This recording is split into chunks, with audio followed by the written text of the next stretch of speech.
लेकरांनी आपल्या करता सगळंच काही करावं अशी कधीच आशा नसते.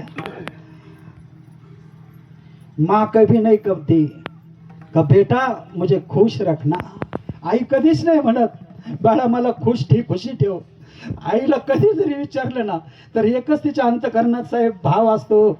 असे अंतकरणात तिच्या मनामध्ये प्रेम असतं का मला दिलं नाही दिलं काही तरी चालन पण बाळा तू खुशी राहा सुखी राहा. हे अंतकरण आईचं असतं, हे अंतकरण बापाचं असतं. आणि म्हणून तिला जायची आत बाहेर यायची तोंडावून हात फिरवला पुन्हा आली दारात. विठ्ठलपंत निघायच्या तयारीत आहेत पण परत मी मनात विचार आला माझी 2-3 वर्षाचीच मुक्त आहे. तिला आता परत तिचा स्पर्श पुन्हा नाही प्राप्त होणार. गेली तोंडावून हात फिरवले टप मुखी घेतली. हो मुखी घेत असताना काय मन म्हणत असं पुन्हा नाही इतक्या लवकर सोडून जावं लागतंय. सोपानासन निवृत्तीदादासन आणि ज्ञानाला हलवून थोडंसं जागं केलं. ज्ञानोबराय उठले आणि सांगितलं ज्ञाना तू ज्ञानाचा सागर आहे, तू परिपूर्ण आहे, तुला काही वेगळं सांगायची गरज नाही. तुमच्या भल्या करता सृष्टीच्या नियमाच्या माध्यमातून या ठिकाणी तुम्हाला उंच मानेने ताट मानेने जगता यावं म्हणजे तुमचं मौंजी बंधन व्हावं म्हणून त्याच्याकरता धर्म मार्तंडांनी ब्रह्म मार्तंडांनी आम्हाला प्रायचित्त दिलं ते म्हणजे देहांत प्रायचित्त. म्हणून ज्ञाना आम्ही देहांत प्रायचित्त घेण्याकरता जात आहोत रे. पण मुक्त हट्टी जास्त तिच्या आईच्या प्रमाणे हट्ट बाबाच्या प्रमाणे हट्ट सगळे तुला पुरवायचे रे.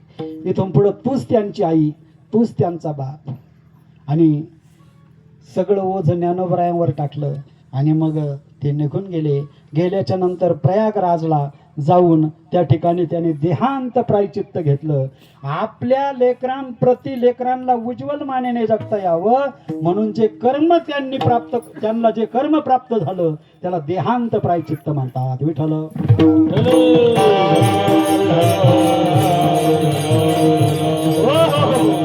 आणि महत्वाचं जे आपलं कर्म आहे खऱ्या अर्थाने तुकोबराय जीवन जगत होते.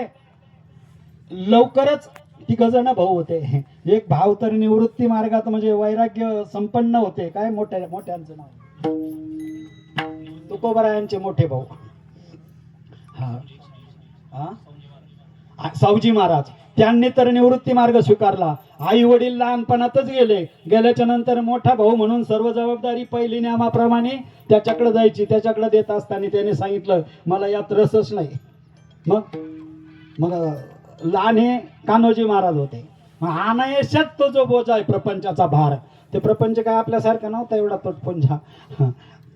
तो प्रपंच म्हणजे कितीतरी गावाची सावकरी होती असंच ना. एवढं मोठं लहान नव्हतं. चला आपल्याला तिकडे जायचं नाही आता वेळ नाही. पण असा असणारा प्रपंचचा भार जीवन जगत आणि आपलं जे कर्तव्य कर्म आहे त्याच्यामध्ये सतत कर्म केलं. सतत कर्माला प्राधान्य दिलं. त्याच्यामध्ये असणारं काम्य कर्माला प्राधान्य दिलं. जास्त काम्य कर्माला प्राधान्य दिलं नाही. पण असणारं प्रायचित्त कर्म तर घ्यायची वेळच आली नाही. पण जे नित्य कर्म आहे नैमित्तिक कर्म आहे त्या नैमित्तिक कर्माच्या माध्यमातून जे कर्म सणवार असतील उत्सव असतील त्याच्यामध्ये सर्वात महत्वाचं कर्म म्हणजे पितृकर्म. उत्तर क्रिया सगळी व्यवस्थित करायची असती. म्हणून तुकोबरायांनी ती क्रिया केली आणि तुकोबरायांच्या माध्यमातून शब्द आपल्यावर कानावर पडले. माझं जे मला पिंडदान जे करायचंय ना ते माझ्या हाताने मी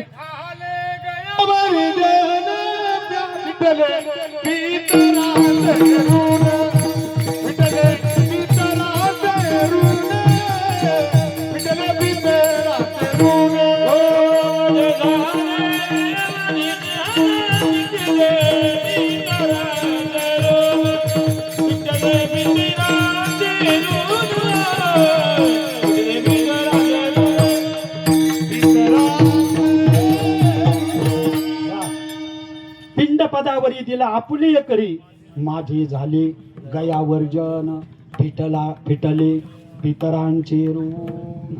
जे पितृ